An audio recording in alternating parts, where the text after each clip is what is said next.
Welcome to the FEMAP 10.2 What's New video series. In this video we'll take a look at topology optimization. I'd like to walk through a little example of using the new topology optimization module in FEMAP version 10.2.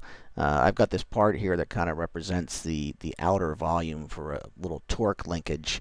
We're going to let the topology optimizer determine what shape we should actually make this part of.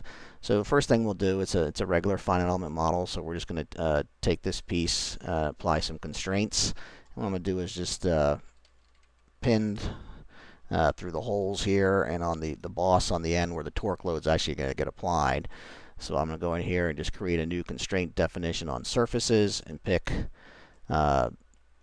basically the circular surfaces here, and we'll set those up for we won't let them constrain grow radially, and we won't let them slide. So basically these are just going to allow them to torque, rotate around their axes.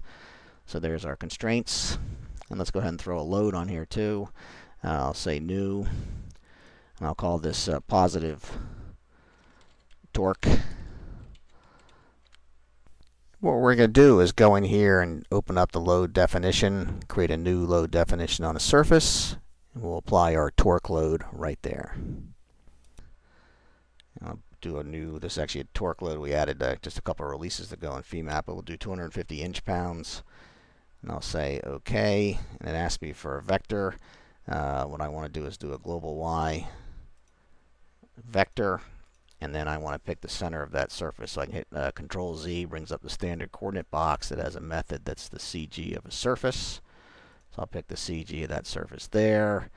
It fills it in for me. I can do a preview and say, yep, that's the right vector. And I've applied my torque. Nice thing we can do here now is I'll just copy this to a separate, another new load set, and I'll just go in here and do a little renaming work and just call it negative torque. And then I'll actually go in and just edit the load definition. That's just a copy of the other one. Edit the load, and I'll just make it a minus 250, and this will give me the opposite direction. You do want to be careful when you're using the topology optimization that you do include all the load sets that your part might see. This way, you're basically optimizing.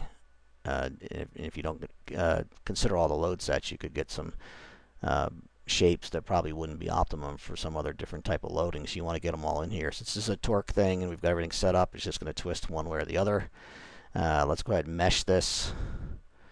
I'll just open up my geometry, pick my one part, and say mesh. And we'll just make him out of aluminum. Say OK. And just let the mesher fly. So now we've got our model ready to go. I'm just going to go ahead and save it and set up the analysis. This is just like setting up any other analysis in FEMAP. We are optimizing here for the torque loading here, so we do want to set up both of those load cases. By default, we get just the current active one, so I'm just going to turn off the master load cases here and use our multi-set to create, for the one constraint set we have and all the load sets we have, create subcases. And I'm also going to set up our topology optimization run. So I just want to say, yes, we're topology optimizing. I'm going to include all elements. You could actually include just a group of elements and only optimize in a certain area. But we want to go ahead and optimize the whole thing. And I'm going to try to take out 50% of the mass. I'll set that as my goal. And we are trying to maximize stiffness and reduce volume. There's also, for frequency or modal runs, you can actually try to optimize for a maximum frequency and stiffen your part while reducing volume. Or actually set up a volume constraint with a maximum displacement. But here we just want to make it as stiff as we can and reduce volume. Actually, did I lose my 50% there? Let's make sure. Let's say OK. We could freeze groups. Get a lot of. You could do some wall thickness things. Set up some casting directions. And in this case here, I think we're just pretty much going to let it go and let it run. All right, let's go ahead and run this now. Hit the Analyze button, What this will do is spark off the analysis. This actually runs Nastran multiple times, and looking at the results of each run and basically doing some work on the stiffnesses of the elements and basically carving away parts of the part. We can actually watch the design objective change. So after 2 runs of Nastran here on this part, we should start seeing some changes. So the stiffness will show up and the volume constraint. So the volume's already been dropped down to 82% of original.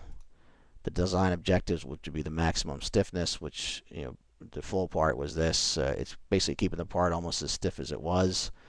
We'll just let this keep running here. It's already through 3 iterations. I may actually edit the video and carve out some of these so you don't have to watch them, but it's not going to take too long here. You can see it's progressing along nicely.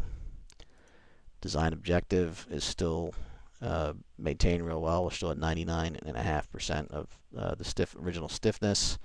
The volume's down to 63%. Remember, we're shooting for 50% reduction, so we'll just let this run. Alright, the model's done here. We can see that the our design or volume constraint was met with a pretty much a 50% reduction in the volume of the object.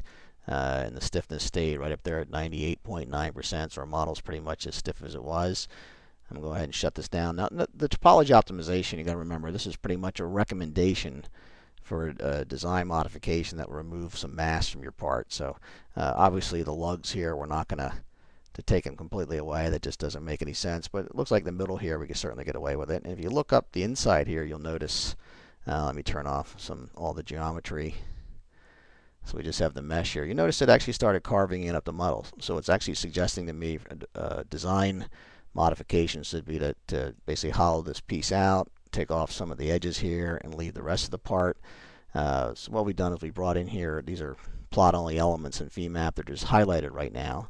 So I'll go ahead and redraw the display, but we can use some of the visualization tools in VMAP. But I'm just going to turn off the original solid elements. I'm looking at just the resulting topology optimized mesh or shape, and actually go into a wireframe view, and you can see that it's showing us how to carve this out up the middle. Now, obviously this is a pretty free-form shape. It doesn't make a lot of sense for design, but what I did is obviously I've already run this once, but I used these results to bring in and edit the geometry to kind of come up with a better shape.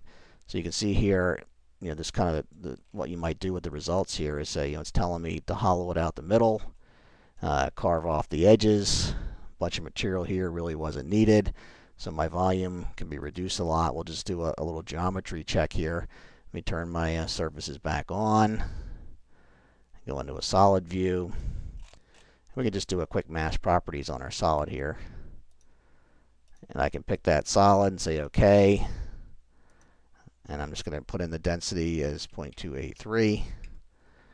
So it tells me I got a total mass of 27.8. I can pop over my other model, do the same thing. So here's my reduced design. Solids, pick him. Don't need a node. We're not modeling that right now. 0.283. You can see here we got a pretty nice reduction in overall volume from mass from 27.8 to 18.4, and you remember the stiffness really wasn't affected that much. So it's a fantastic tool for helping you optimize the shape of a design.